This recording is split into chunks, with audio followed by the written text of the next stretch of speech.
So good evening, ladies and gentlemen. Welcome to today's crowdfunding webinar that we are organizing in collaboration with the Foundation for the Promotion of Entrepreneurial Initiatives, FPEI for short, and ZAR, which is the crowdfunding platform. With us today, we have Ms. Giselle Borch-Olivier, who is the manager of both FPEI and also of ZAR. And she will be taking us through some of the basics of crowdfunding. Now, before I hand over to her, I'd just like to very briefly say a few words about the Institute. So those of you who are students at the Institute, please bear with me, but a few of our attendees this evening are guests. We were set up in 1992 in collaboration with Edward de Bono, with the primary aim back then in 1992 to teach creativity and his thinking tools. Over the years, we have expanded and diversified our activities quite considerably, and we now offer courses, organize events, conduct research, outreach, and plenty of activities related to these 5 subject areas that you can see on the screen here. So there's still creativity, we still do a lot of that. So we also do innovation management, entrepreneurship, future studies, and foresight. And in relation to these subject areas, we offer a part-time evening diploma in creativity, innovation, and entrepreneurship. We offer a master's in creativity and innovation, which also integrates entrepreneurship and foresight. We offer a PhD program, and this area of specialization can be any of the subject areas that I mentioned before. And we also service all of the university basically through optional and elective study units in the subject areas. In terms of the activities and events that we coordinate, we are currently celebrating Global Entrepreneurship Week. This takes place every year in November, and we have been the national host since 2008. It has also grown and diversified quite a lot, and we are always very pleased to work with different partners to put together a program of events. So today, actually, we kicked off GW in Malta with a webinar that was held just prior to this, and now I am very pleased to finally hand over to Giselle for her introduction and her session. Thank you, Giselle, for accepting our invitation to carry out this webinar. Absolutely. No, thank you so much for the invitation. It was lovely doing it last year as well, so very pleased to be here for the 2nd year running. And thank you to all of you for being with us this evening and spending an hour with us to learn a bit more about crowdfunding. So I did this technical rehearsal. Thank you, Leonie, for the warm welcome, and obviously welcome everybody to this crowdfunding clinic. I've named it The Power of Crowdfunding because we're going to be discussing various aspects of crowdfunding. And in a way, it does give power to people who do decide to embark on this path, and on this journey that they may have when they're looking to raise funds in what we would call an alternative manner. So basically, we're going to go through this.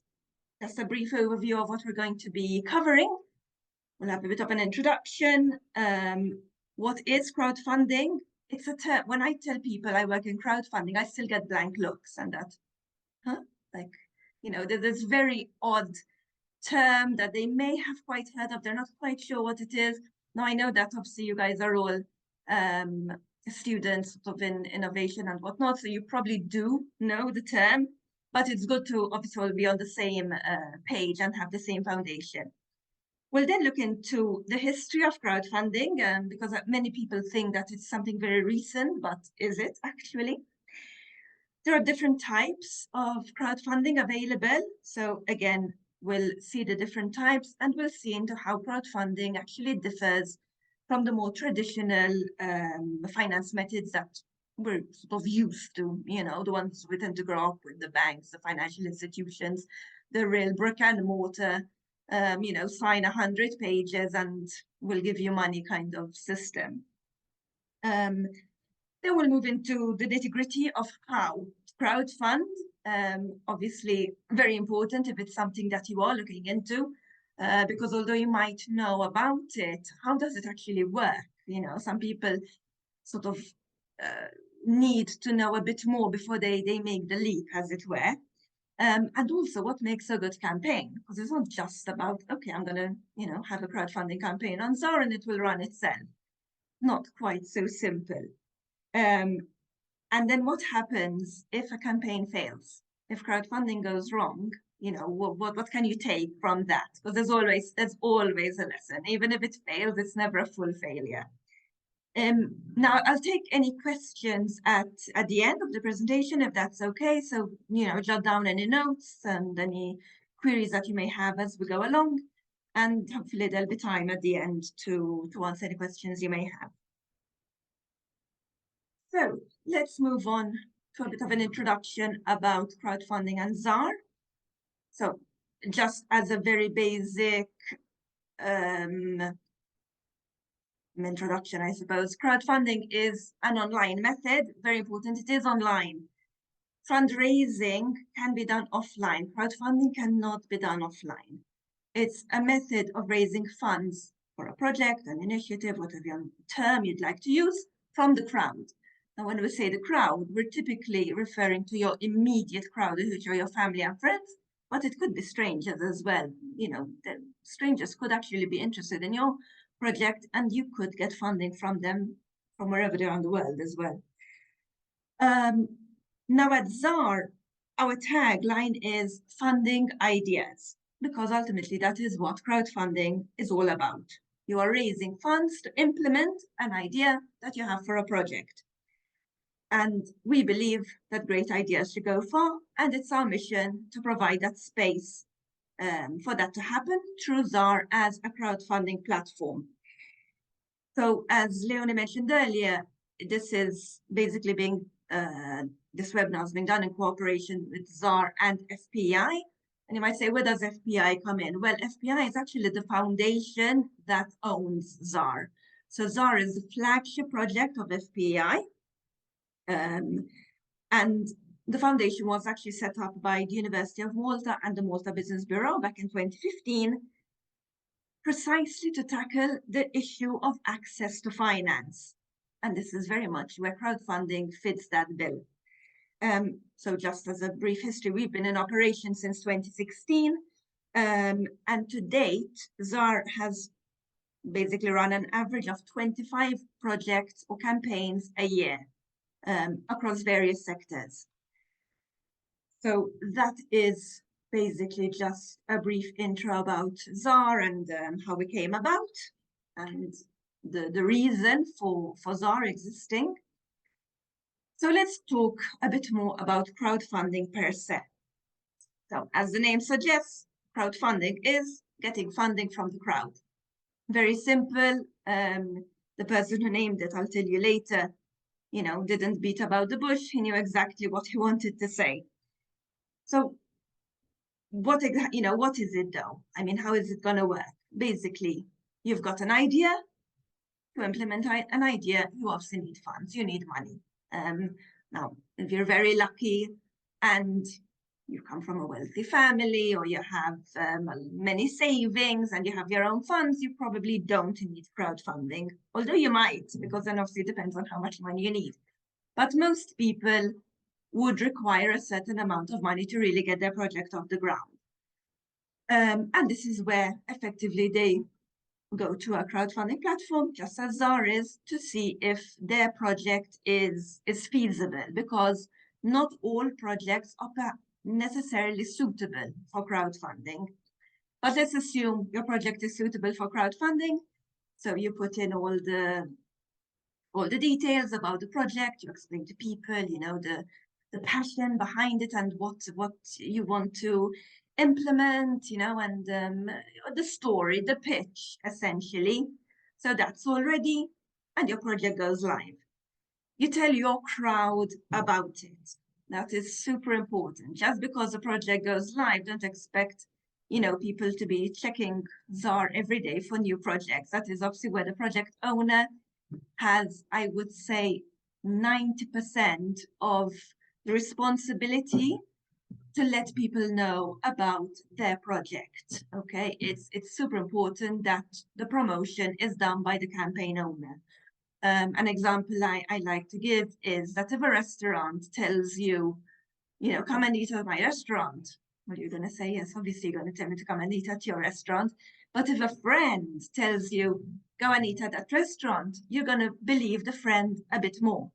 So as much as ZAR will obviously promote the campaigns that are on our platform, it's very much a B2B kind of mechanism. Whereas if the project owner is telling you all about their project, the clout, the passion is going to be far more evident, far more believable in a sense, so you're going to be much more likely to actually pledge towards that project because you're hearing it straight from the horse's mouth, as it were. So you've done all your promotion, the crowd is loving your idea and they're pledging their money, but they are getting something in return. They are getting a reward in return. We'll then go into the whole reward-based system. Also, very important is to encourage the crowd to also share your project with their crowd effectively. It is the knock-on effect, because you might know 10 people and those 10 people know another 10 people, and obviously it goes on like that. And again, you've always got the word of mouth power behind it. And effectively you get more traction. So fantastic, your crowdfunding campaign has reached the end, you've reached your goal, your project is successful. I noticed a typo in my presentation, I apologize for that. And now your idea can become a reality. You've got the money, basically you're going to use the money to obviously implement your idea, because that is why you are crowdfunding. So essentially, that is what crowdfunding is all about. And in a nutshell, we've kind of gone through how it works. I'll go through it obviously in a bit more detail. So you've got projects and ideas that are financed by small contributions from a large number of people. Okay, you've got the pooling of funds, very often from people who are passionate about the same things that you are passionate about. So even sometimes when people say, oh, because my idea is very niche, my project is very niche, it doesn't matter. As long as you are already in contact or you know the community of people who share that same passion. So I don't know, for example, your passion is tabletop games. There's a community of tabletop games, but you wouldn't say it's a mass thing, but as long as you know those people, that community, they are the ones who are most likely to fund your project at the end of the day. So it doesn't need to be a mass kind of idea, basically.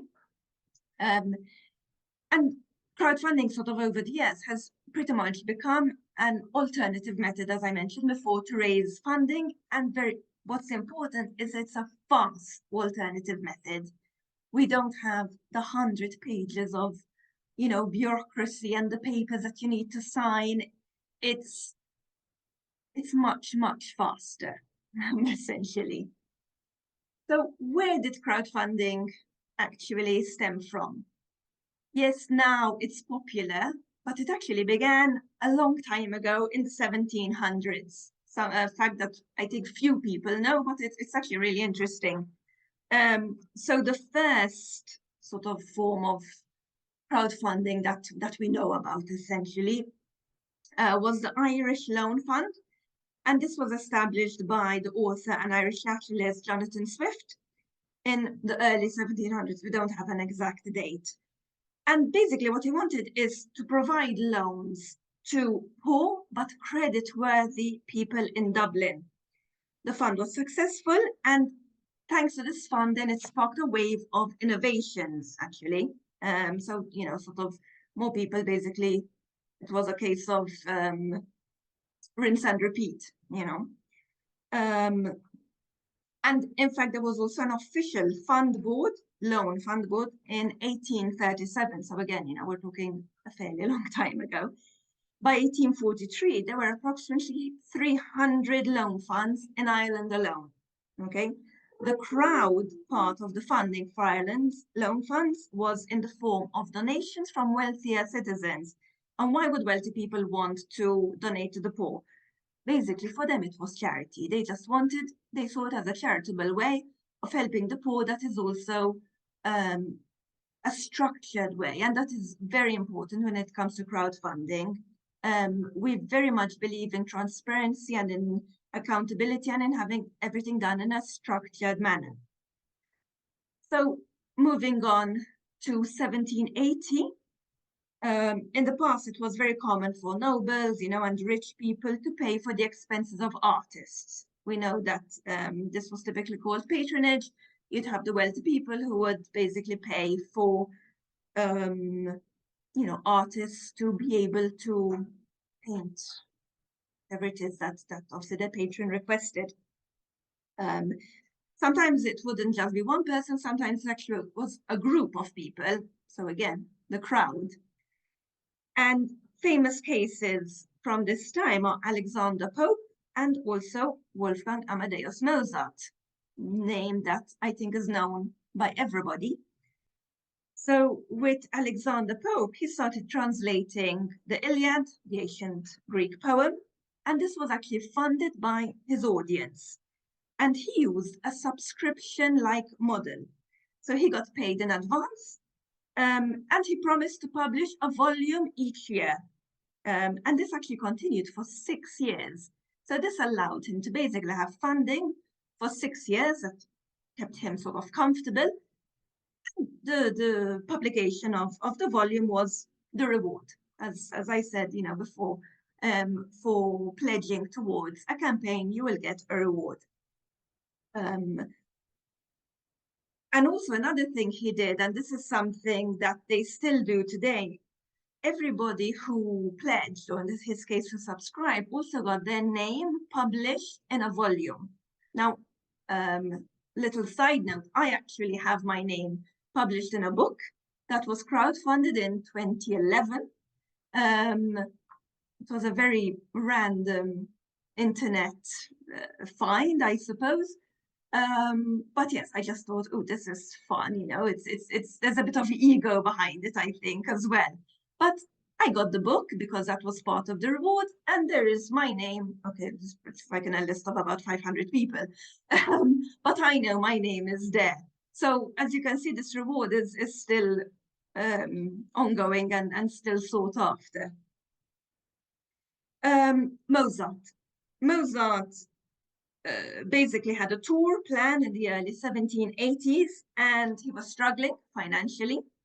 So he reached out to his fans, you could call them, and he actually, again, managed to raise enough money to perform 3 new piano concertos. So he ended up with 176 backers who supported his tour.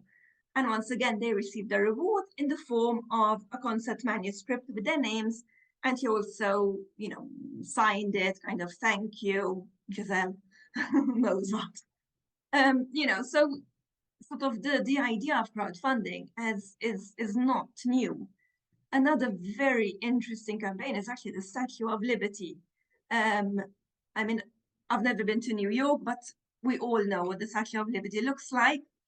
And again, Statue of Liberty was in peril, you could say, of actually not being in New York because the city did not have enough money to have it sent over. So just briefly about the Statue of Liberty, it was a present from France, but they had to obviously ship it over to the States. And they didn't have the money to be able to ship it over and, well, to assemble it rather. And presumably France was going to pay for the shipping. So this, the statue was actually going to be relocated because other cities did have the funding, and they were sort of saying, it's okay, I'll take it, I can pay for it, it's fine. So New Yorker Joseph Pulitzer, he's a famous publisher, and he had a newspaper called the New York World. And what he did is he published a fundraising campaign online for those days. So in the media, obviously they didn't have the internet, but it was a newspaper media.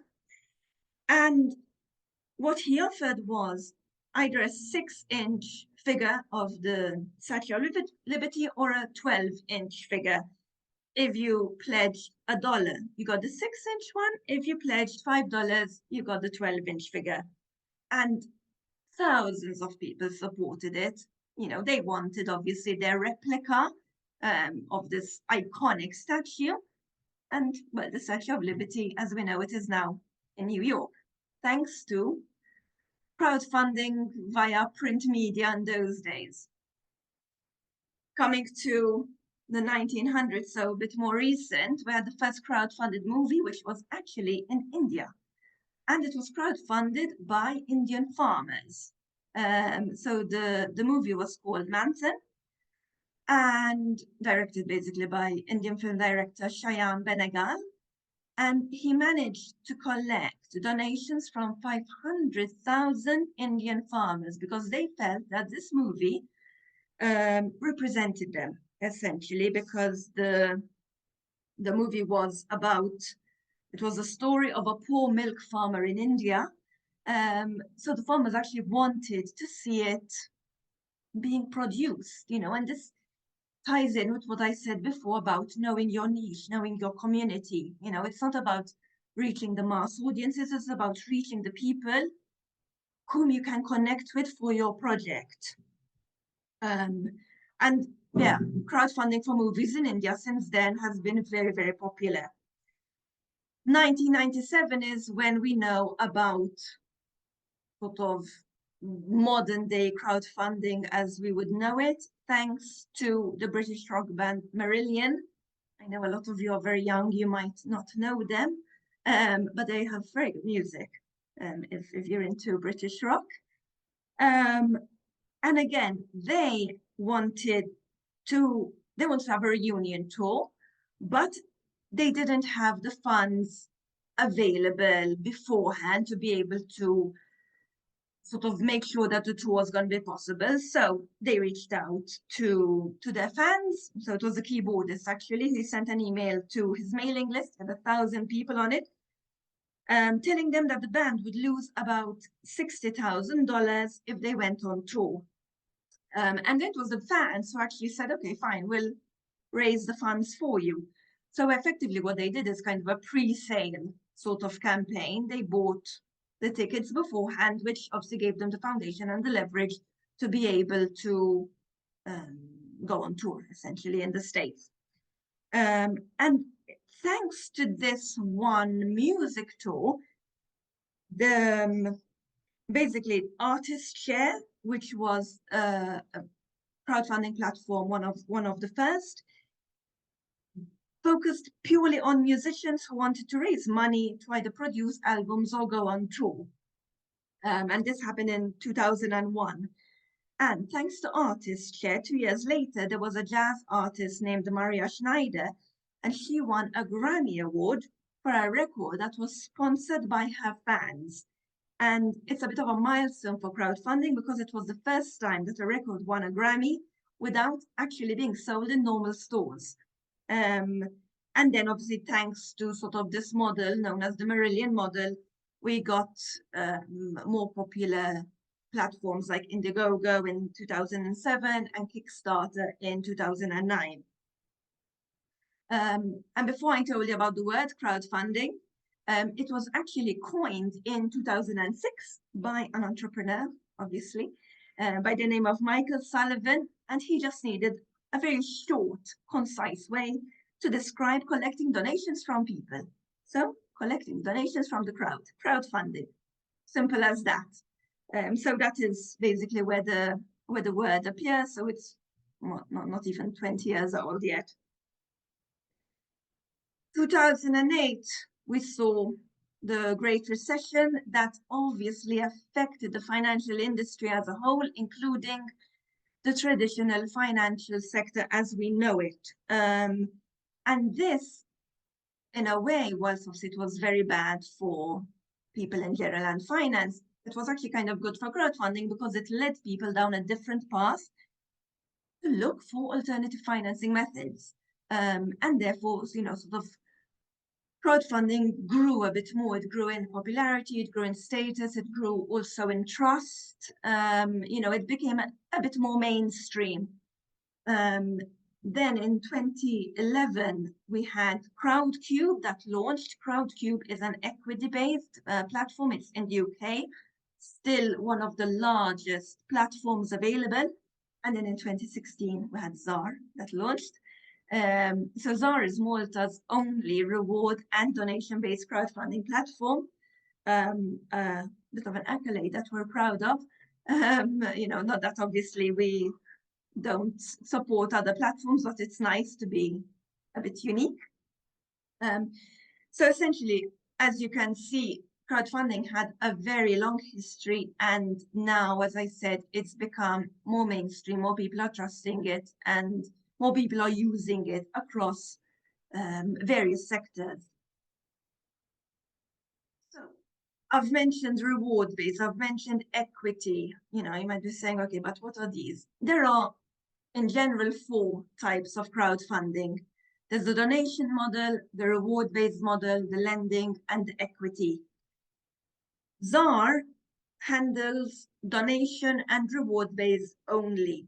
Why don't we handle lending and equity? Because it requires certain financial services regulations that we basically don't have the infrastructure for from a regulatory point of view, you know, from an FSA and all that.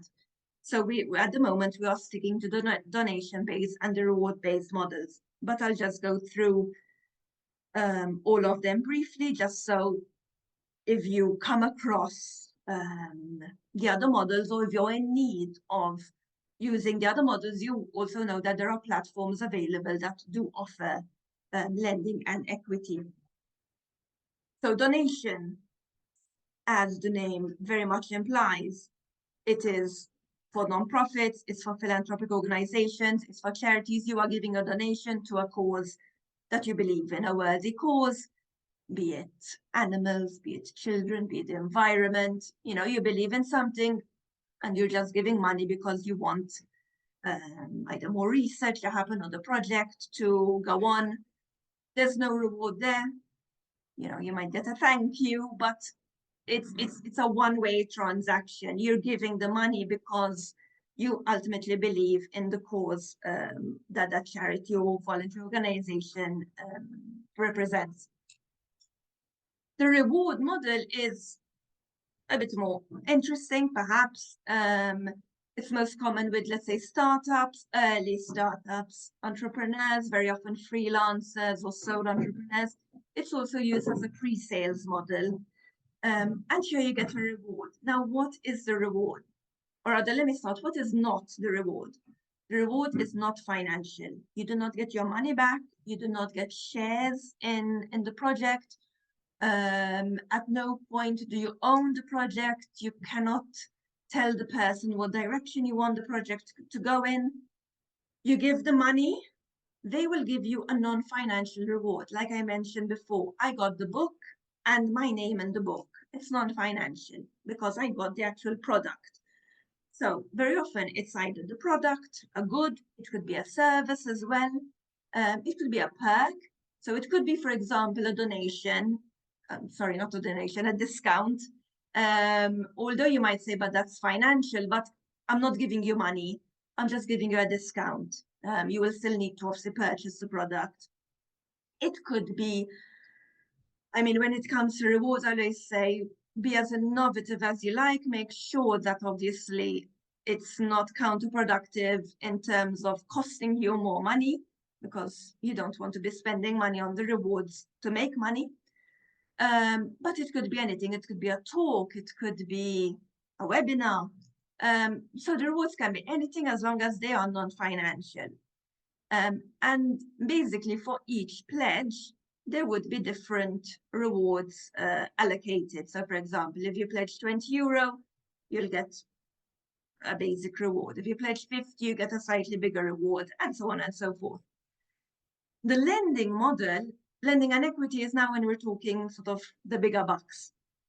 The reward model, sorry, I'm just going back a bit, the reward model, as an average of how much people can typically raise, the average on a European level is about 5K. So we're not talking huge amounts of money, but it's fairly standard. So to say you can't raise more, obviously then it all depends on the product and the promotion. but just as an average. The donation model fluctuates greatly, very much depending on how much you're going to pull at a person's heartstrings, is what I say. We've had campaigns that have reached 80,000. It depends. It depends a lot when it comes to the donation model. The lending and the equity, we're talking, as I said, the bigger bucks, because this is an investment. So with the lending, you're literally lending money, but you're going to get your money back. You're getting a payback plus interest, obviously assuming that the startup, for example, or the company, or whatever it is successful. Remember, I'm sure you're very well aware that many startups do unfortunately fail. But this is the risk you take in any investment, whether you're going to do it through a crowdfunding or through the more traditional means. Your money is always at risk in investments. And then the equity is where you actually become a shareholder. Again, you're typically pledging a lot more money, but then you're a shareholder, so then you get dividends and all that goes along with it. As I said, a platform like Crowdcube or Seeders, though they're both UK platforms, they deal in lending and equity. So if you are at a stage in your entrepreneurship journey where you actually do need a certain amount of money, 100,000, 200, whatever, then you're going to look at those models. And then you're obviously going to go outside of Malta for them. Just to mention the crowdfunding policies, and again, these are very much generic policies across the board. There's the all or nothing policy, that is for reward based, and the keep it all policy, which is for donation based. Keep it all, again, as the name suggests, crowdfunding is very, very clear in its terminology. Because it's a donation, because it's for charity. Let's say I'm running a charity for, I don't know, Dogs Home, for example, and I want to raise €3,000 to build new kennels, but I only raised 2,000. I will still get the 2,000 because the people are donating for the cause. And that 2,000 is, instead of, I don't know, making 10 kennels, at least I can make 7. People are not going to want their money back, because obviously they believe in the cause. All or nothing, on the other hand, when it comes to the reward-based, means you have to hit your goal. You either have it all or you get nothing. In that case, when that happens, typically what we do is if we see you're very close to your funding goal, we'll extend the campaign. But if we see you're far off from the funding goal, we just let the campaign close naturally. And we basically contact the backers and say, thank you very much for pledging towards this campaign. Unfortunately, it was unsuccessful. You will be receiving a refund. And the campaign owner obviously gets nothing. That's not to say they can't try again. So crowdfunding is not a one-time thing. You can crowdfund as many times as you like. Obviously, you need to leave space and whatnot. But we do have people who crowdfund every year. Because they've seen that it's worked for them. And as I said, these policies tend to be pretty much across the board for all platforms that operate on a donation model and a reward model. We've pretty much sort of spoken about how it's different to traditional funding. With traditional funding, you're typically referring to banks, financial institutions. You go to the bank, you ask them for a loan, and then you repay the loan over a number of years with interest. And they give you lots of paperwork that you have to fill in, and they typically ask for a lot of paperwork, including a vial of your blood, very often. And the model here is that you're receiving a large amount of money from one source. Total opposite to crowdfunding, where you're receiving not that much money, but from different sources. In fact, crowdfunding has pretty much disrupted that model. It's not the amount that changes, it's as in the goal amount, it's the amounts from people. So you're receiving small amounts from multiple people. And also the repayments are different because, as I said, if you're doing reward-based, you're not paying people back, you're giving them a reward. What we've seen as well is that I'm sure you're all very aware of how difficult it has become recently with banks and traditional financing methods. Very often banks won't take a chance on startups, on entrepreneurial initiatives. They're very risk averse, especially locally. So it's very easy to kind of find that barrier. Whereas crowdfunding removes the barrier.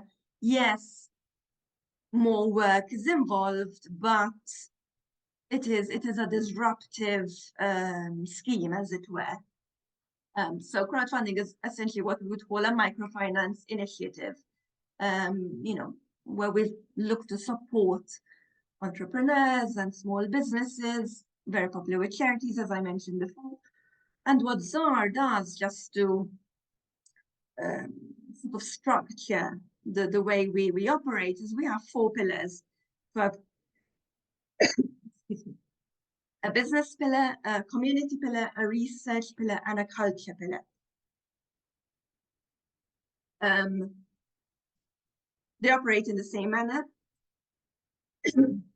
but it just helps us to basically not pile everything, into one space, because it's good for people to understand what the projects are about as well. Because you could very easily have, for example, a research project that overlaps with business, for example, and then sometimes the project owner will say, no, but I want to be listed under research because that is where I align myself. So that is obviously totally possible. Okay, so I think we can. Okay, let's move on to the why. Why should you crowdfund? I know we've obviously spoken about it, but yes, obviously the main reason is to raise funds, but it is actually more than just the money. It will give you a very holistic view of your initiative, your project, your idea. And it is not an easy way to make money. So, although the way of doing it is easy, because yes, I mean, it's all online, you fill in a form in that regard. It's simple, it's just a few steps. But a lot of work actually goes behind it if you want your campaign to be successful. There has to be thought behind it, has to be planning behind it. I do sometimes get people who they fill in the form to tell me that they want a campaign, and when do you want to run the campaign? Next week. Okay. They can. It happens. Not always successful, but obviously, I mean, then it's obviously up to the campaign owner. I'm not going to tell someone, no, don't do it, because sometimes they might have reasons as to why they want it done so quickly, as it were. And also, crowdfunding is also good for supplementing other funding. So it's not necessarily all your eggs in one basket. We don't say, listen, don't go to the bank, or don't ask someone for a loan or whatnot. Crowdfunding can be part of a greater funding plan. So, there are different ways, obviously, of thinking about it. So if we're to look at the formula of what makes a good campaign, first and foremost, you need to know how much you want to raise. Without a goal, you can't run a campaign. It's as simple as that. Literally, the platform will not allow you to put the project live. There has to be an amount. Also, very important, and this is why I mentioned the policies before, the all or nothing policy. Because some people think, excellent, I'm going to put 50K if I can raise 50K. Yes, but remember, if you don't raise, then you're going to get nothing. So it's very important to be realistic with the amount you need to raise. You'll need your storyline, you'll need your pitch. You're ultimately asking people to part with their money. Why should they part with their money? What is the reason? You need to really show the passion behind the project. How is it going to contribute to society, to the community, to whatever it is, you know, I mean, it doesn't need to be philanthropic necessarily, but obviously the project has to do something that people are going to feel, yes, this is useful, this is needed. And video and imagery, I think we all know that aesthetics are super important. So it's very important that you have good quality images that will back your story. The reward packages, again, these can be whatever you like. You can have as many as you like. We typically say stick to around 5. The more you give people, the more confused they get. You don't want to confuse people. You want to keep it streamlined and simple, but about 5, each one with a different funding tier. Again, the funding tiers, what are those? The amount that people are going to donate. So for example, you start at €20, 20, 50, 80, 100, 200, 300, 1,000. Again, those are up to the person. The only thing is we always say don't go less than €10. It's just not worth it. And ultimately the timeline. How long does a crowdfunding campaign last? It's short, it's intense, it is 4 to 6 weeks. It's not a long time at all. And in those 4 to 6 weeks, you need to be sure that you are on the ball. So if, for example, you are an accountant, do not run a crowdfunding campaign when it is that period, because you do not have the time to focus on your campaign. A crowdfunding campaign can be extended, but we don't extend past 3 months because it just loses its momentum and people get bored, people just lose interest. So, and this is why I said before that it is a fast way of sort of raising the funds. Yes, it's fast, it's efficient, but it takes dedication, it takes time as well, your time. And this is where we get into the promotion and marketing. As czar, we do promotion and marketing for you, but it's very, very important that the project owner really, really promotes a campaign. I've seen it before, campaigns that have failed because I've never seen it being shared. You don't hear anything about it. You know, it's just though it just exists on the platform and that's that.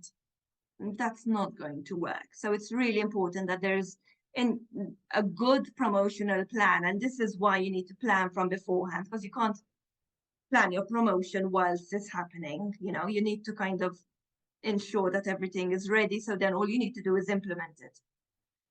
This is where your network really comes in, and where you, if you're very shy, get out of your shyness and just tell everyone you're running a campaign, and yes, pester them if need be, and don't be shy to ask people to support you. Most people are actually very, very happy to support you, and quite frankly, no one's going to come and tell you, no way. And the most they'll just say, yes, of course, and not do it.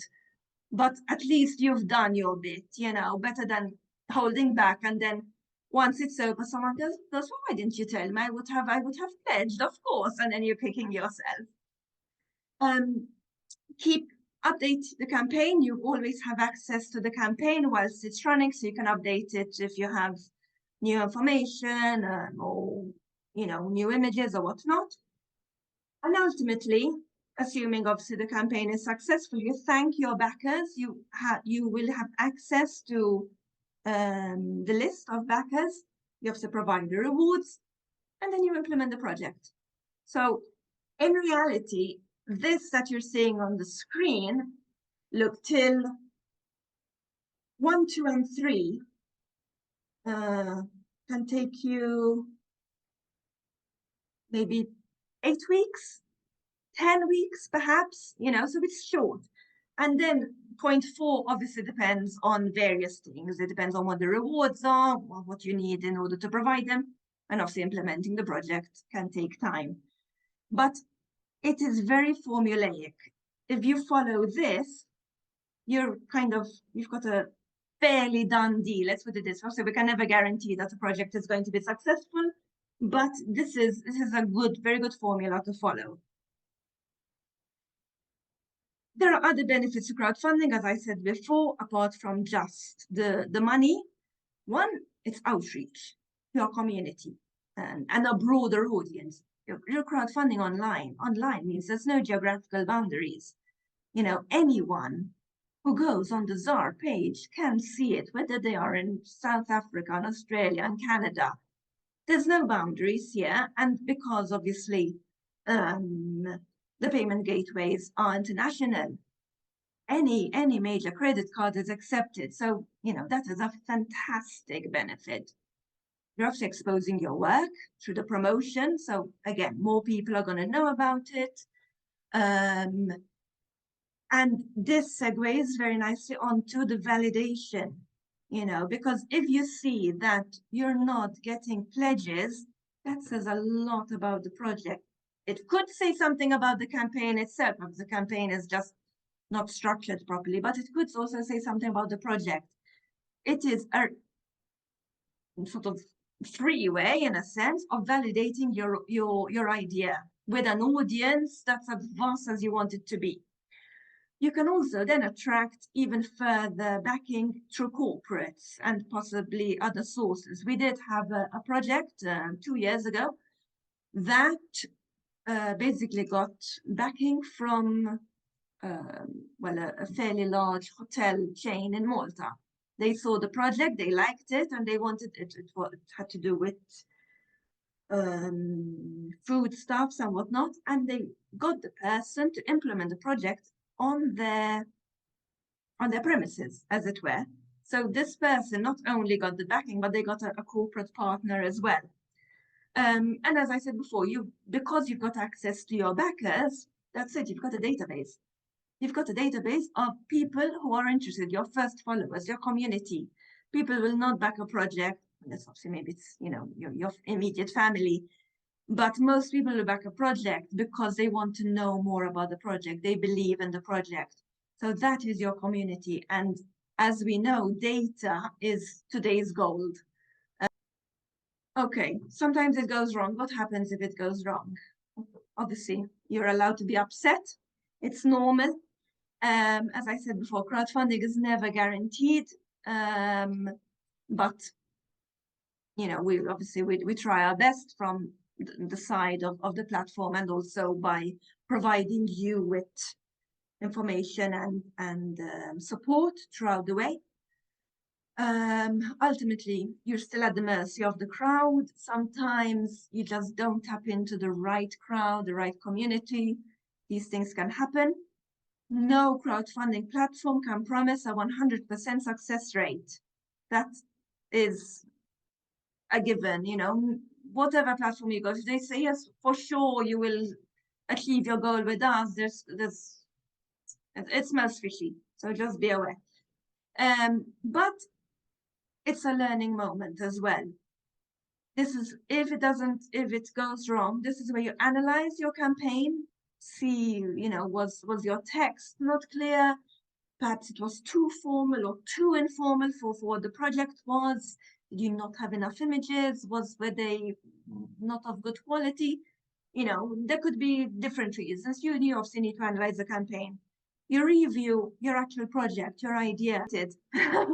So yes, review the project. Perhaps sometimes it's a seasonal thing as well. Perhaps I don't know, I mean, if your project is gloves and you launched in August, you know, obviously there's a mismatch there. People are not thinking about the gloves in August. They should be thinking about them now, but clearly we're not with this weather either. It's a good opportunity to speak to your non-biased backers. That is not your family. Your family are always biased. They're always going to say, but it's such a good idea. It's so, why did it not work? Could be, but they're biased. Try and speak to backers who are not biased. You know, the people who would have, you might already have, I don't know, let's say you got 200 euros. Ask them, why did you pledge? What was it that made you pledge? And then obviously you focus on that. And ultimately try again. As I said, crowdfunding is not a one-time thing. You are more than, I mean, we welcome return clients for sure. So now it's your turn to hopefully run a crowdfunding campaign. You can contact me on giselle@zar.com.mt or zar.com.mt. that is a guidebook that you can see in the picture there. It is available for download from the website, or if you want the hard copy, just let me know and we can send you one, or you can collect it from the office. But thank you, everyone. Have a great evening.